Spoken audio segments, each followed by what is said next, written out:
আখিরি নবী ডাক দিয়া বলে যুবক আসলে তোমার গুনাহটা বড় সাংঘাতিক আসলে তোমার গুনাহটা বড় মারাত্মক এই যুবক ছেলে যখন নবীর জবান দিয়া শুনছে গুনাহটা বড় সাংঘাতিক গুনাহটা বড় মারাত্মক সাথে সাথে যুবক ছেলেটা একটা দৌড় দিয়া চলে গেছে নবীর দরবার থেকে এইবার দিন যায় দুই দিন যায় তিন দিন যায় যাইতে যাইতে যখন 40 দিন পার হইয়া যায় 40 দিন পর আল্লাহ পাকের দরবার থেকে হযরত জিবরাইল আয়েশা আমার নবীর সামনে হাজির হইয়া যায় জোরে জোরে করে আমার নবীর কি দয়া কম কথা কয় না নবীর দয়া কম না বেশি আরো জোরে কর রহমাতুল লিল আলামিন নবী রহমাতুল লিল আলামিন নবী কুরআনে প্রমাণ উম্মত বিনে কে বুঝিবে আমার দয়ার নবীর শান উম্মত বিনে কে বুঝিবে আমার দয়ার নবীর শান কথা বলেন ঠিক কিনা নবী আমার মদিনার বুলবুল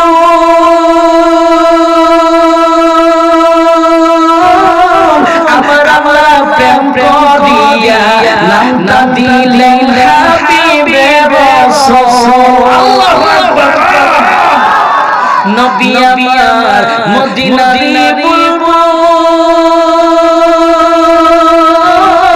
আমার আল্লাহ প্রেম করিয়া নামটা দিলেন হাবিবে রাসূল ওই নবীকে বুঝিলে ওই নবীকে না মানিলে থাকবে না ঈমান উম্মত বিনে কে বুঝিবে আমার দয়ার নবীর শান আশিক বিনে কে বুঝিবে আমার দয়ার নবীর শান রহমাতুল লিল আলামিন নবী রহমাতুল লিল আলামিন নবী কুরআনে প্রমাণ উম্মত বিনে কে বুঝিবে আমার দয়ার নবীর শান কথা বলেন ঠিক কিনা এই যুবক চিন্তা করছে নবীর চাইতে দয়াবান তো কেউ নাই অথচ নবীও বলছে গুনাহটা বড় সাংঘাতিক কথা বলেন ঠিক কিনা যুবক দৌড়ে পালাইছে 40 দিন পরে হযরত জিবরাইল আমার নবীর সামনে হাজির মারহাবা হযরত জিবরাইল এসে বলতেছে ইয়া রাসূলুল্লাহ ইয়া হাবিবাল্লাহ আল্লাহ পাক আমাকে পাঠাইছে আপনার কাছে তিনটা কথা মানার জন্য জোরে বলেন কয়টা আর জোরে কোন আমার নবী আখিরে ডাক দিয়া বলে কি তিনটা কথা কি তিনটা প্রশ্ন বলো এইবার জিবরাইল ডাক দিয়া বলে নবী গো আল্লাহ পাক রব্বুল আলামিন জানতে চাইছে এই সাত জমিন কোন কায়নাত পৃথিবী আল্লাহ বানাইছে না আপনি বানাইছে আমার নবী বলে এ জিবরাইল আল্লাহ রব্বুল আলামিন আসমান জমিন বানাইছে এমন কি আমাকেও তো আমার আল্লাহ বানাইছে এইবার জিবরাইল বলে দুই নম্বর হলো আল্লাহ রব্বুল আলামিন এই আল্লাহ পাকের সৃষ্টিকে আল্লাহ মাখলুককে আল্লাহ পাক খাওয়ায় নাকি আপনি খাওয়ান ডাক দিয়া বলে আমার নবী ডাক দিয়া বলে আল্লাহ রব্বুল আলামিন তো পৃথিবীর জমিনে যত জন্তু আছে পৃথিবীর জমিনে যত মাখলুক আছে 18,000 মাখলুক কিংবা তার চাইতে বেশি এদেরকে তো আমার আল্লাহ পাক খাওয়ায় এবং কি আমাকেও তো আমার আল্লাহ খাওয়ায় মারহাবা হযরত জিবরাইল ডাক দিয়া বলে এ নবী গো তিন নম্বর প্রশ্ন আমার আল্লাহ জানতে চাইছে বান্দা যখন গুনাহ করে গুনাহ করার পর ওই বান্দা যখন আল্লাহর কাছে মাফ চায় ওই মাফটা কি আল্লাহ করেন নাকি আপনি নবী করেন আমার নবী বলে এ জিবরাইল আমার মাফ করার মতো ক্ষমতা নাই আমার মাফ করার মতো ইখতিয়ার নাই এই পাওয়ার তো আমার নাই জিবরাইল বলে যদি না থাকে আল্লাহ পাকের বান্দা গুনাহ করার পর গুনাহ কবরস্থানে যাইয়া মৃত লাশের সাথে জিনা করা আপনার কাছে জানতে চাইছিল গুনাহটা আল্লাহ মাফ করবে কি করবে না। আপনি বলছিলেন তোমার গুনাহটা বড়, তোমার গুনাহটা বড় সাংঘাতিক বড় মারাত্মক। এ নবী আপনি কি তার খবর জানেন? আজকে সেই যুবকটা কোথায়? আমার নবী ডাক দিয়া বলে জিবরাইল আমি তো খবর জানি না। হযরত জিবরাইল দিয়া বলে এ নবী গো আল্লাহ রাব্বুল আলামিনের সেই যুবক আজকে আপনার দরবার থেকে বের হইয়া যাওয়ার পর আজকে 40 দিন পার হইয়া যায়। এই 40 দিনের ভিতরে আল্লাহ বান্দা এখনো পর্যন্ত ঘুমায় নাই, এখনো পর্যন্ত কোনো খানা খায় নাই। ওই যুবক ছেলেটা পাহাড়ের উপরে উঠে গেছে, পাহাড়ের উপরে উঠে আমার আল্লাহকে আল্লাহ বলে ডাক দিছে, জোরে জোরে না মারহাবা। জিবরাইল বলে নবী গো ওই যুবক আল্লাহর দরবারে ওই যুবক ছেলেটা পাহাড়ের উপরে যাইয়া আল্লাহকে একা ডাক দিয়া বলে আপনারা একটা ডাক দেন আমার আল্লাহর, দেখি কত শক্তি আছে বলেন তো আল্লাহ। আর জোরে জোরে আল্লাহ। এ বন্ধু আল্লাহকে যখন আল্লাহ বইলা ডাক দিছে ডাক দিয়া বলে ওই যুবক বলে আল্লাহ আমি পাহাড়ে উপরে চলে আসছি, আল্লাহ এর চাইতে উপরে যাওয়ার মতো ক্ষমতা আমার নাই। আল্লাহ আমি যদি আরো উপরে যাইতে পারতাম, আল্লাহ আমি যদি তোমার দরজায় যাইতে পারতাম তাহলে তোমার কুদরতি পাটা ধরে আমি মাপ চাইতাম। আল্লাহ আমি গুনাহ করছি, তুমি মাফ করো। আল্লাহ তুমি আমারে মাফ করো। আল্লাহ তুমি যতক্ষণ পর্যন্ত মাফ না করবা আল্লাহ আমি এই উঁচু পাহাড় থেকে নেমে যাব না। জিবরাইল বলে যুবক দুইটা চোখের পানি ছেড়ে ছেড়ে কাঁদে বলে যত গুনাহ করছি জীবনে মাফ করে দাও মাবুদ নিজে গুনে বলেন যত গুনাহ করছি জীবনে মাফ করে দাও মাবুদ নিজে গুনে যত গুনাহ করছি গোপনে মাফ করে দাও মাবুদ নিজে গুনে গুনার বোঝা মাথায় লইয়া কাঁদতেছি মাফ করে দাও মাবুদ ইয়া ইলাহি মাফ করে দাও মাবুদ ইয়া ইলাহি। আমার ভাইরা বন্ধু হযরত জিবরাইল ডাকিয়া বলেন আল্লাহ পাকের বান্দা যুবক এইভাবে আল্লাহর দরবারে কান্নাকাটি করতে আমার আল্লাহর রহমতের দুনিয়ায় যখন সময় গেছে আমার আল্লাহ আমাকে জানাইছে জিবরাইল আমার বন্ধুকে জানাইয়া দে আমি আল্লাহ তার জীবনের সব গুনাহ মাফ করে দিয়েছি।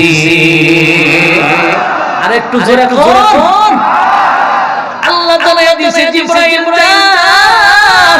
আমার বন্ধুকে খবর দে আমি আল্লাহ তাআলা তোমার নিকৃষ্ট বড় গুনাহটাও মাফ করে দিয়েছি আমার বন্ধুকে জানাইয়া দে আমার বন্ধু যেন ওই যুবককে পাহাড়ের উপর থেকে নামায়া খবর দিয়া দেয় তোমারে আল্লাহ মাফ করে দিয়েছে জোরে বলেন মারহাবা এ বন্ধু আল্লাহর ভয় যুবকের অন্তরে যখন ঢুকে গেছে এই যুবক যতক্ষণ গুনাহ মাফের জন্য পাগল হইছে এই জায়গায় যত মানুষ বসে গেছে এমন একটা মানুষ দাঁড়ায় একটু বলেন তো হুজুর আমার জীবনে কোনো গুনাহ করি নাই এমন একটা মানুষকে গোপাল ঘুরে আছে আর জোরে কোন এ বন্ধু গুনাহ যখন গুনাহটা আপনি স্বীকার করলেন যে না আমার গুনাহ আছে আমার আল্লাহ বড় খুশি হইয়া গেছে এ বন্ধু এমন একটা মানুষ কি এই জায়গার ভিতরে আছে যে হুজুর আমি তো জীবনে গুনাহ বহু করছি কিন্তু আমার তো মরণ নাই এমন কেউ কি আছেন একজন মানুষ বলতে পারবেন হুজুর আমি মরব না একজন মানুষ কি বলতে পারবেন হুজুর আমি ওই গুরুস্থানের ময়দানে যাব না ওই গুরুস্থানে যাব না ওই গুরুস্থানে যাব না এবং ওই গুরুস্থানে যাওয়ার আগে ঈমান আমল মজবুত কইরা আল্লাহর অন্তর পয়দা কইরা ওই গুরুস্থানের মাটি বাইনা করে যেতে হবে জোরে জোরে বলেন ঠিক না বেঠিক ওই গুরুস্থানের জন্য কেমনে বাইনা করবেন আল্লাহ বলে দিয়েছেন গুরুস্থানের জন্য যদি বাইনা করতে চাও তাহলে তোমাকে ওই মাদ্রাসায় যাইয়া ছাত্র হতে হবে জোরে জোরে বলেন ঠিক না বেঠিক কুরআনকে ভালোবাসতে হবে মাদ্রাসাকে ভালোবাসতে হবে আর অন্তরে কার ভয় রাখা লাগবে জোরে কর তাহলে গুরুস্থানের জমি বাইনা করা হবে জোরে জোরে বলেন ঠিক না ঠিক গুরুস্থানের একটু মাটি বাইনা করে রাখ রে বাইনা করে রাখ রে বলেন গুরুস্থানের একটু মাটি বাইনা করে রাখ রে বাইনা করে রাখ রে কখন জানি আসবে রে তোর কখন জানি আসবে রে তোর দুনিয়া ছেড়ে ডাক রে গুরুস্থানের একটু মাটি বাইনা করে রাখ রে বাইনা করে রাখ রে মাটির খাঁচায় প্রাণের ময়না চিরদিন দিন আপন হয় না কথা বলেন ঠিক কিনা মাটির খাঁচায় প্রাণের ময়না চিরদিন দিন আপন হয় না খাঁচা ভেঙে পালিয়ে যাবে খাঁচা ভেঙে পালিয়ে যাবে হইলে মাওলার ডাক রে গুরুস্থানের একটু মাটি বাইনা করে রাখ রে বাইনা করে রাখ রে কথা বলে ঠিক কিনা এ গোপালপুরের মানুষ কথা লঙ্কা করা যাবে না আমি পাঁচটা গুণ বলছি মুমিন হইতে হইলে পাঁচটা গুণ লাগবে তার এক নম্বর হলো আল্লাহ ভয় অন্তরের ভিতরে থাকা লাগবে ইন্নামাল মুমিনুনা আল্লাযীনা ইযা যুকিরুল্লাহ ওয়াজিলাত কুলুবুহুম এক নম্বর গুণ হলো অন্তরে তার ভয় থাকা লাগবে জোরে কোন আর জোরে কোন কা তাহলে আমরা পাইলাম মুমিন হলো তারা আল্লাহর ভয় আল্লাহকে ভয় করে যারা ঠিক কিনা এবার আসেন বান্দা দুই নম্বর গুণ আল্লাহ রাব্বুল আলামিন বললেন মুমিন বান্দার দুই নম্বর গুণ হলো وَإِذَا تُلِيَتْ عَلَيْهِمْ آيَاتُهُ زَادَتْهُمْ إِيمَانًا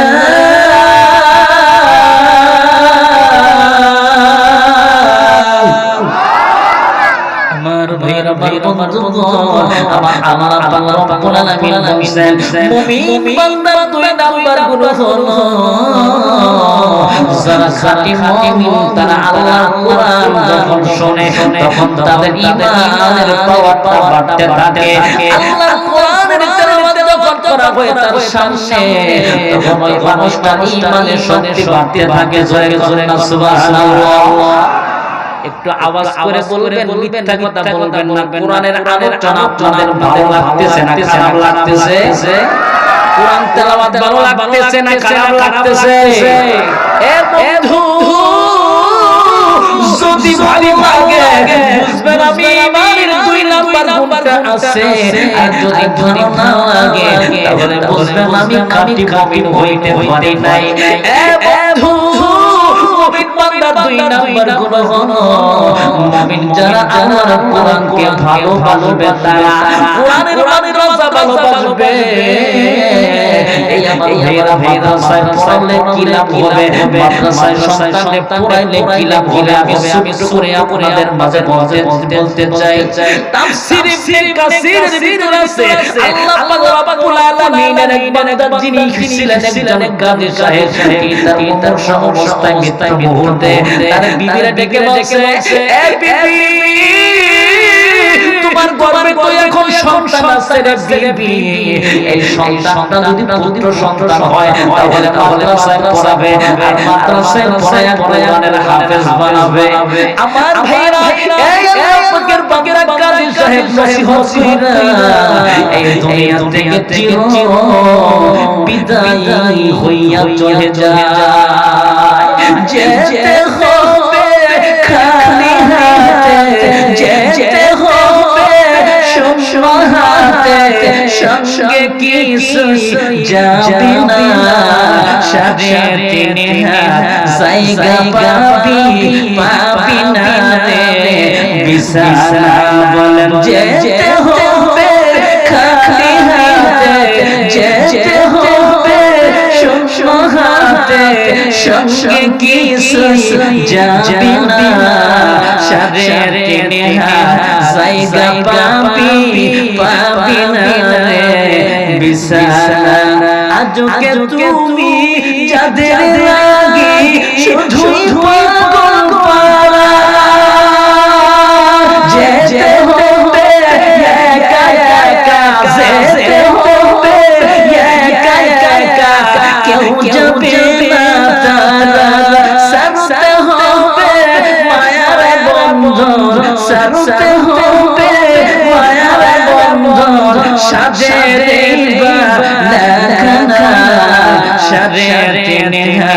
জায়গা পাবি না রে বিছানা। বলেন যেতে হবে খালি হাতে, যেতে হবে শূন্য হাতে, সঙ্গে কিছু যাবে না, সাথে টেনে জায়গা পাবি না রে বিছানা। কথা বলেন ঠিক কি না? এবং এই কাজী সাহেব মারা যাওয়ার পর তার স্ত্রীর গর্ভ থেকে একটা পুত্র সন্তান জন্ম হয়। এই পুত্র সন্তানটা জন্ম হওয়ার পর আস্তে আস্তে যখন বড় হইয়া যায়, যখন কথা বলতে পারে, স্বামীর নসিহত অনুযায়ী স্ত্রী এই সন্তানটাকে নিয়ে মাদ্রাসায় হাজির হইয়া যায়। মাদ্রাসায় যাওয়ার পর ওই মাদ্রাসার হুজুর ওই সন্তানটাকে যখন পড়াইতে শুরু করে, করা বিসমিল্লাহির রহমানির রহিম।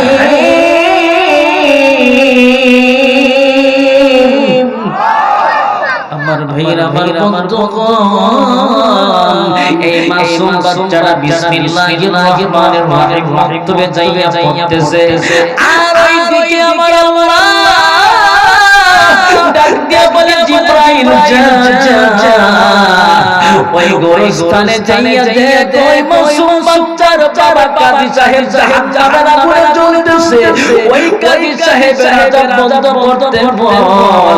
সেই কাজী সাহেবের মাসুম বাচ্চার সন্তান মাদ্রাসায় বিসমিল্লাহির রহমানির রহিম পড়ে, আমি আল্লাহ রাব্বুল আলামিন ওই কাজী সাহেবের কবরের আযাব মাফ কইরা তাকে জান্নাত দিয়া দিলাম। জোরে জোরে নাও সুবহানাল্লাহ। এই জন্য মুমিন বান্দা দুই নাম্বার গুণ হলো মুমিন হলো তারা আল্লাহর কোরআনকে ভালোবাসবে যারা। এবার আসেন তিন নম্বর হলো তিন নম্বর মুমিনের গুণ হলো আমার আল্লাহ রাব্বুল আলামিন বলেন ওয়া আলা রাব্বিহিম ইয়াতাওয়াক্কালুন।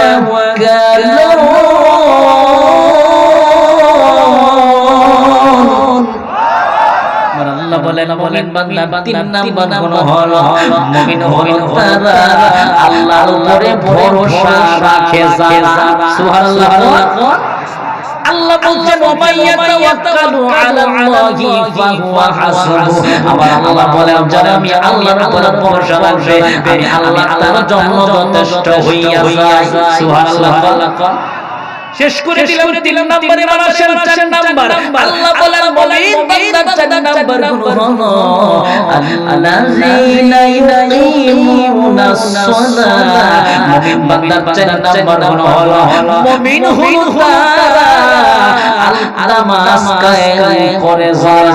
সুবহানাল্লাহ। মুমিন হলো তারা নামাজ কায়েম করে যারা। এটা হলো চার নাম্বার মুমিনের গুণ। সময় প্রয়োজন বেশি নাই এইজন্য আমি প্রত্যেকটা পয়েন্ট বিস্তারিত বলতে পারতেছি না।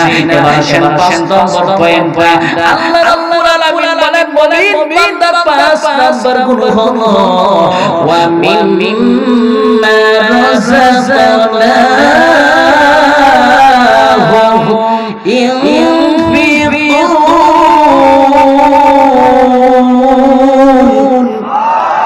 আল্লাহ বলেন মুমিন বান্দার 5 নাম্বার গুণ হলো মুমিন যারা আল্লাহ রাব্বুল আলামিনের দেওয়া রিজিক থেকে আল্লাহর রাস্তায় ব্যয় করে তারা। আমার ভাইরা বন্ধুগণ একদিন আমার নবী হযরতে ফাতেমার বাড়িতে যাইয়া কাঁদে আর বলে ফাতেমা রে দরজা খোলো। হযরতে ফাতেমা দরজা খুলে দিলেন। আমার নবী বলে ফাতেমা আমি নবী আজকে 3 দিন যাবত না খাওয়া। হযরতে ফাতেমা কি বলে ফাতেমা রে তোমার ঘরে কোন খাবার আছে কি বলো। হযরতে ফাতেমা বলে বাবা আপনি তো 3 দিন যাবত না খাওয়া আর আমি আপনার কন্যা আমি আপনার কলিজার টুকরা ফাতেমা আজ থেকে 5 দিন যাবত না খাওয়া।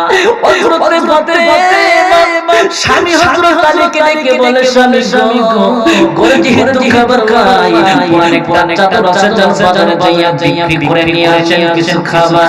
হযরত আলী বাজারে যাইয়া সেই চাদর খানা 6 টাকা বিক্রি করছে। ঘরে বলেন কত? এই 6 দিরহাম বিক্রি করার পর যখন বাড়ির দিকে রওনা হইয়া গেছে হযরত আলী পথিমধ্যে একজন ভিক্ষু হযরত আলীকে ডেকে বলে আলী রে আমি আজ থেকে 7 দিন যাবত পর্যন্ত না খাওয়া। যদি পারো আমাকে কিছু দাও আল্লাহর রাস্তায় দান করো। হযরত আলী সেই 6 দিরহাম চিন্তা করলেন আলী আমি আমার স্ত্রী তো 5 দিন যাবত না খাওয়া আর এই ভিক্ষুক তো 7 দিন যাবত না খাওয়া।